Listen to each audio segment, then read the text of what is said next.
अगर आप शिक्षा के क्षेत्र में अपना एक लॉन्ग टर्म करियर बनाना चाहते हैं, आपको अगर पढ़ाने की स्किल है और आप उसको आपके घर से एक छोटे बिजनेस के लेवल पे शुरू करना चाहते हैं, तो एक कोचिंग सेंटर शुरू करना आपके लिए सबसे बेस्ट ऑप्शन रहेगा। एक कोचिंग सेंटर को आप बहुत कम इन्वेस्टमेंट में शुरू कर सकते हैं। आपको वन टाइम इन्वेस्टमेंट इसके लिए लगाना है और साथ ही साथ ये आप गांव, शहर ऐसे हर जगह पे ये बिजनेस की बहुत अच्छी स्कोप है। इंडिया में एजुकेशन का सेक्टर जो है सबसे बड़ा एक मार्केट है। हर साल इस मार्केट के डिमांड बढ़ते ही रहते हैं।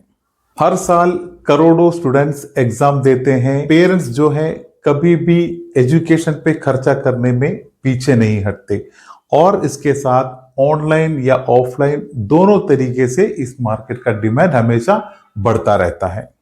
ये कोचिंग सेंटर के बहुत खास सेगमेंट्स होते हैं, जैसे कि स्टूडेंट्स, जिसमें 1 से 10 तक के स्टूडेंट्स आते हैं, उसके सेगमेंट होते हैं। कॉम्पिटिटिव एग्जाम के सेगमेंट होते हैं, जिसमें एसएससी, यूपीएससी, बैंकिंग के सेक्टर के एग्जाम का कोचिंग होता है। साथ ही साथ personality development, spoken English, computer training, इस तरह बहुत अलग अलग लेवल के कोचिंग सेंटर्स के सेगमेंट्स होते हैं।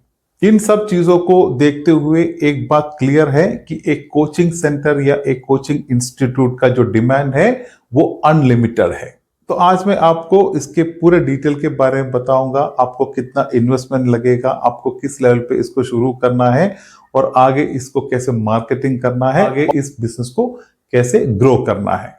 तो रिक्वेस्ट है आपसे कि वीडियो को पूरा एंड तक देखने की कोशिश करें ताकि आप कोई भी चीज मिस ना करें। तो इसके लिए सबसे पहले है कि आपको एक प्रॉपर नीश चुनना पड़ेगा, क्योंकि आप कौन से सेगमेंट के लिए इस एक इंस्टीट्यूट को शुरू करना चाहते हैं। फॉर एग्जाम्पल, अगर आप एक स्टूडेंट निश पे शुरू करना चाहते हैं जिसपे आप 1 से लेके 12 तक के ग्रेड के जो स्टूडेंट्स हैं उनके लिए अगर एक कोचिंग सेंटर शुरू करना चाहते हैं तो उस तरह कर सकते हैं। इसको स्टूडेंट निश कहते हैं। इस तरह आपको एक बेस्ट निश चुनना है जो आपके हिसाब से, आपके एक्सपीरियंस के हिसाब से, आपके नॉलेज, आपके स्किल के हिसाब से आपको कौन सा सूटेबल है वो एक निश आप चुन लीजिए। मेरा एक सजेशन है कि आप अगर एक नई शुरुआत करना चाहते हैं, आप अगर एक बिगिनर हैं, तो सबसे बेस्ट होगा कि आप एक स्टूडेंट सेगमेंट से शुरू करें। उसमें भी 2 पार्ट आते हैं। आप ग्रेड 1 से लेके ग्रेड 8 तक के स्टूडेंट के लिए एक कोचिंग सेंटर शुरू कर सकते हैं, या फिर उसमें आप बोर्ड के क्लासेस जो है 9 से लेके 12 तक के बोर्ड के क्लासेस के लिए भी सेगमेंट शुरू कर सकते हैं। आपके पास ज्यादा इन्वेस्टमेंट है, आपके पास एरिया ज्यादा है और कोचिंग के लिए आपको ज्यादा अगर स्टाफ को आप अरेंज कर सकते हैं, आप अगर पूरे सेगमेंट को एक साथ शुरू कर सकते हैं, तो आप 1 से लेके पूरा 12 तक के क्लास के लिए भी ये सेगमेंट शुरू कर सकते हैं। एक कोचिंग सेंटर की सबसे बड़ी खासियत ये होती है कि आप इसको चाहे तो आपके घर से भी शुरू कर सकते हैं। अगर आपके घर में अगर एक्स्ट्रा रूम्स अवेलेबल है, थोड़ा स्पेस अवेलेबल है, तो आप उधर से इसकी शुरुआत करें। इससे क्या होगा कि आपको बहुत छोटे इन्वेस्टमेंट में आप इसको शुरू भी कर सकते हैं और आप इसको स्टेप बाय स्टेप स्केल करें। और अगर आपके पास घर पे स्पेस की अवेलेबिलिटी नहीं है तो आप एक अच्छे लोकेशन पे इसकी शुरुआत कर सकते हैं। आपको एक ऐसे लोकेशन ढूंढने हैं जहां आपको कम से कम एक 300 से लेके 500 स्क्वायर फीट तक का एरिया मिल सके। और लोकेशन लेते समय आपको मैक्सिमम ट्राई करना है आप कोई स्कूल एरिया के आसपास मिलेंगे तो आपके लिए बहुत अच्छा है, या फिर इसके अलावा कोई रेजिडेंशियल एरिया, कोई सोसाइटी, कोई कम्युनिटी एरिया के आसपास भी आपको अगर एक लोकेशन मिलता है तो बहुत अच्छा है। इस तरह का एक लोकेशन चुनने के बाद अभी नेक्स्ट है कि आपको क्लासरूम का अरेंजमेंट करना है। जो भी बेसिक सेटअप चाहिए एक क्लासरूम के लिए उसका अरेंजमेंट करें। जैसे सबसे पहले आपको बोर्ड लगाने हैं, उसमें व्हाइट बोर्ड बेस्ट होगा, अगर नहीं है तो फिर आप ब्लैक बोर्ड भी लगा सकते हैं। साथ ही आपको सीटिंग अरेंजमेंट करने हैं, आप उसके लिए चेयर का अरेंजमेंट करें या फिर बेंच और टेबल के अरेंजमेंट कर सकते हैं। और इसके साथ जो भी एक्स्ट्रा चीजें लगते हैं, चौक, पेन, इस तरह के जो भी स्टेशनरी के छोटे छोटे आइटम्स जो भी इसके लिए चाहिए उसका भी एक बेसिक सेटअप आपको कर लेना है। इतना सब करने से आपका जो एक क्लासरूम का सेटअप है, एक कोचिंग सेंटर का जो बेसिक सेटअप है वो पूरा हो जाएगा। अब इसके बाद नेक्स्ट है कि आपको पढ़ाने के लिए टीचर स्टाफ को रखने हैं।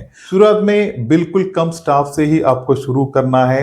आप जो भी एक सब्जेक्ट पढ़ा सकते हैं या 2 सब्जेक्ट पढ़ा सकते हैं, वो सब्जेक्ट आप पढ़ाए, प्लस एक्स्ट्रा 1 या 2 एक्स्ट्रा स्टाफ को भी आप रख सकते हैं, ताकि जो ओवरऑल सब्जेक्ट है वो एकदम अच्छी तरह कवर हो जाए। और जैसे ही आगे आपका कोचिंग सेंटर बढ़ता रहेगा, उसके हिसाब से आप एक्स्ट्रा टीचर्स को बाद में लगा सकते हैं।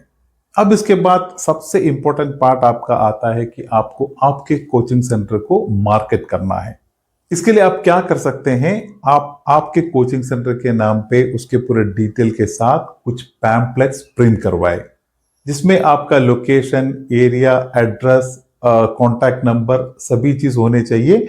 और ये पैम्पलेट्स आप जो भी आपके आसपास जितने भी स्कूल्स है, उसके गेट के बाहर आप स्टूडेंट्स को, पेरेंट्स को ये पैम्पलेट डिस्ट्रीब्यूट कर सकते हैं।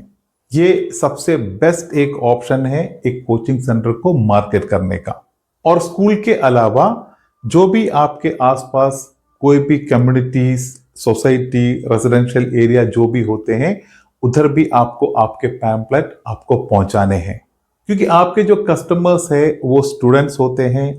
स्टूडेंट्स को जरूरत होती है और पेरेंट्स जो है उसके बारे में डिसीजन लेते हैं, और ऐसे ही आपको स्टूडेंट्स मिलना शुरू होते हैं, जो आपके कोचिंग सेंटर के लिए सबसे इंपॉर्टेंट होता है। अब इसके बाद जो फीस है, आप जो भी आगे चार्ज करते हैं, वो फीस आप एक रीजनेबल फीस रखिए। आपको ज्यादा भी चार्ज नहीं करना है मार्केट के हिसाब से, और आप मार्केट के हिसाब से कम भी नहीं चार्ज करें। इसमें दोनों में क्या है कि एक, अगर आपका फीस ज्यादा होता है तो लोगों को शुरुआत में जुड़ने में थोड़ी प्रॉब्लम होगी, और सेकंड है कि आप अगर बहुत कम लगाएंगे तो आपके कोचिंग सेंटर की जो क्रेडिबिलिटी है, आपका जो एक कोचिंग का जो एक वैल्यू है, वो कम हो जाएंगे। तो आप मार्केट में जो भी चलता है फीस, उसके हिसाब से रखें। और अगर आप थोड़ा कम करना चाहते हैं तो बहुत कम, 1-2% या 4% या 5% से ज्यादा आप कम भी नहीं रखें। और अभी देखते हैं कि इसके लिए आपको कितना इन्वेस्ट करना पड़ेगा, आपका निवेश कितना होगा। आप अगर इस बिजनेस को आपके घर से अगर शुरू करते हैं तो आप एक 25,000 के इन्वेस्टमेंट में इस बिजनेस की शुरुआत कर सकते हैं।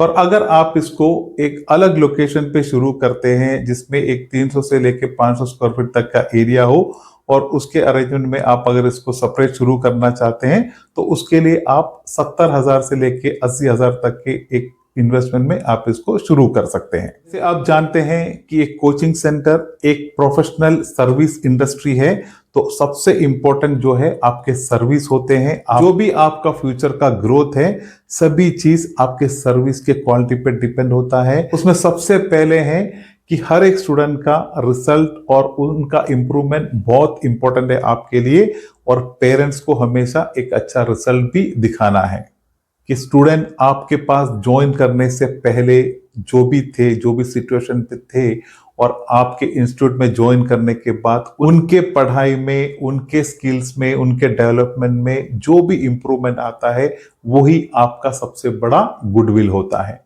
उसी से ही आपका इंस्टीट्यूट, आपका कोचिंग सेंटर फेमस होता है और आपका बिजनेस आगे बढ़ता रहता है।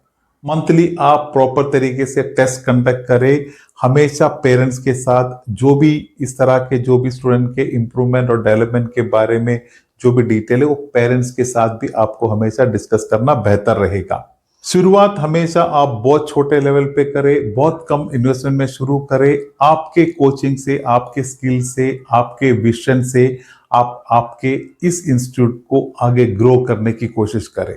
इस तरह करने से आपका सेंटर जो है एक ब्रांड बन जाता है, और हमेशा ब्रांड की एक अच्छी मार्केट वैल्यू भी रहती है।